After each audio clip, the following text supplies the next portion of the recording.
Good evening, everyone, and welcome to my sixth lesson, Classes and Structs. As you see, I've prepared quite a bit of comments because this is going to be a lot of information to take in, and so we should get started. So basically, classes are the basis of object-oriented programming, one of the three practice paradigms of coding that I know of in the industry, the other two being procedural and aspect-oriented. Up until now, we've been doing procedural programming, meaning we've had everything run inside of main in a linear fashion.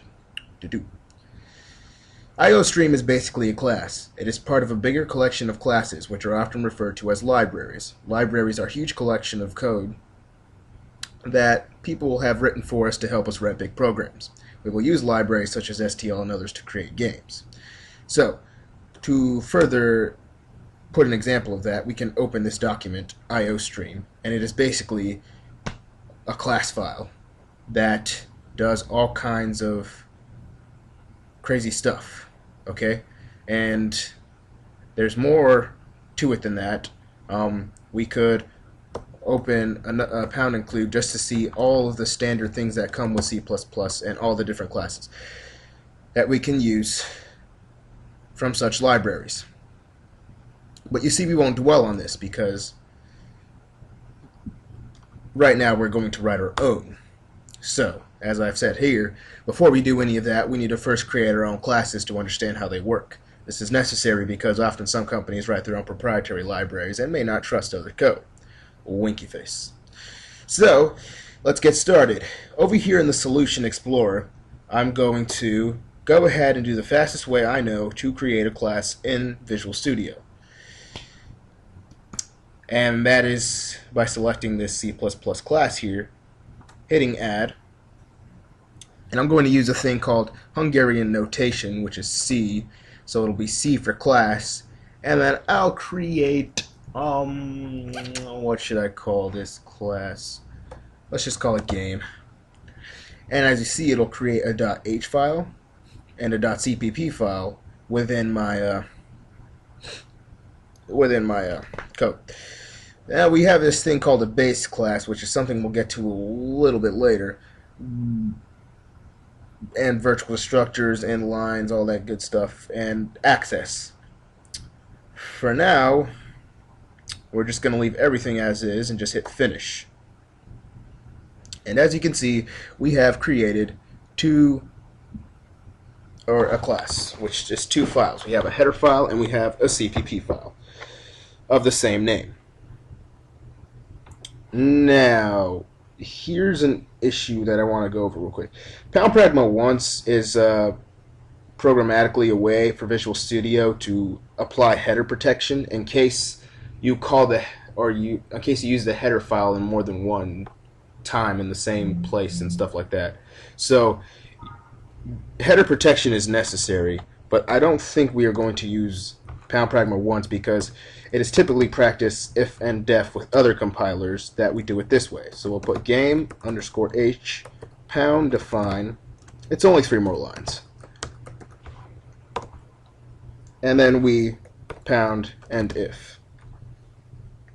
And that is how we would apply header protection to any other thing like code blocks or dev C++ or whatever other thing your company may or may not be using, because Visual Studio is pretty expensive. Not everybody uses it. So you need to know little things like this to make it compatible with other IDEs.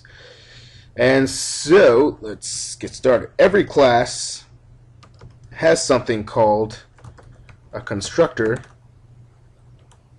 and a destructor.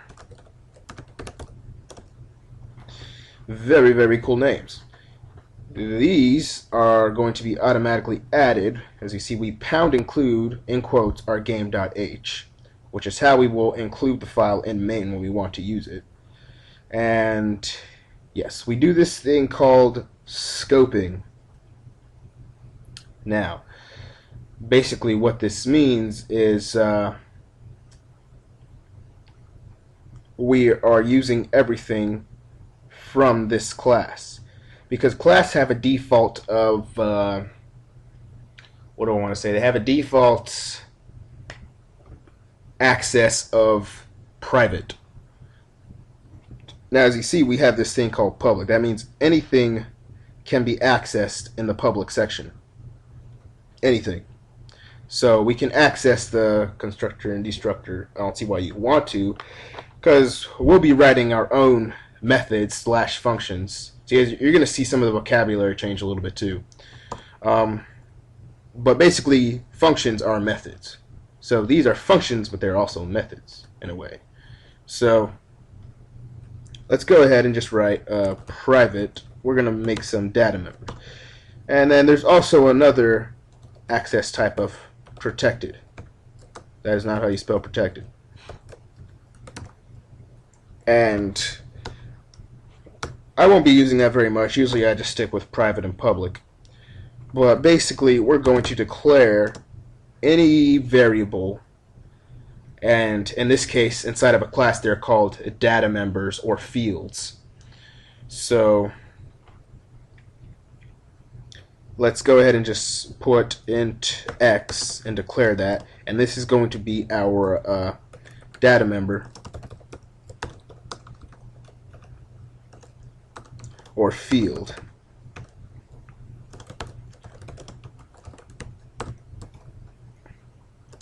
In fact, they are variables.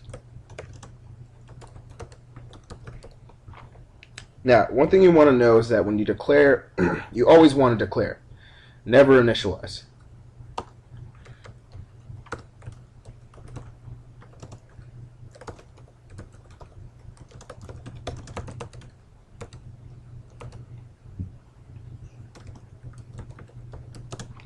Why? Because we are going to do all of our initialization, or just setting our variables inside of the constructor inside of here.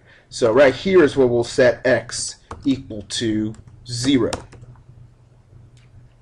And that'll be that. And in the constructor is where we basically just set everything up that we need to set up for our private data members. Now if you wanted to change this variable in any way inside of our class, we would create, there's two different kinds of methods. There are mutators, which are sometimes often called modifiers,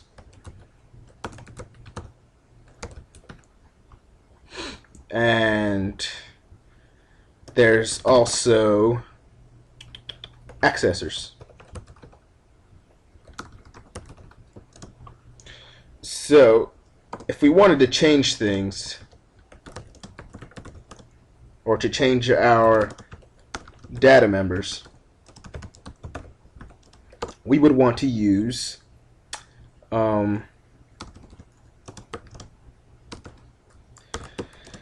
mutators or modifiers, whichever term you prefer. And basically those are usually called like this. They're usually set to let's see.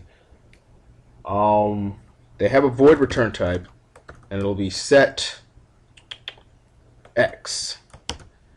And then what they would do is they would take in an int, and we'll just call that I. And to show our data members outside of the class,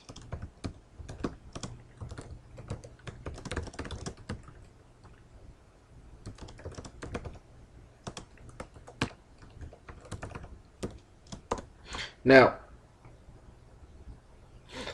basically there's kind of a rule to classes, so we're always going to want to keep our at least that's how I usually practice it. I keep my data members and fields inside of a private section. They are never going to be in a public section. Anything in the public section can be accessed outside of a class. Okay? So, private, not accessible outside of class.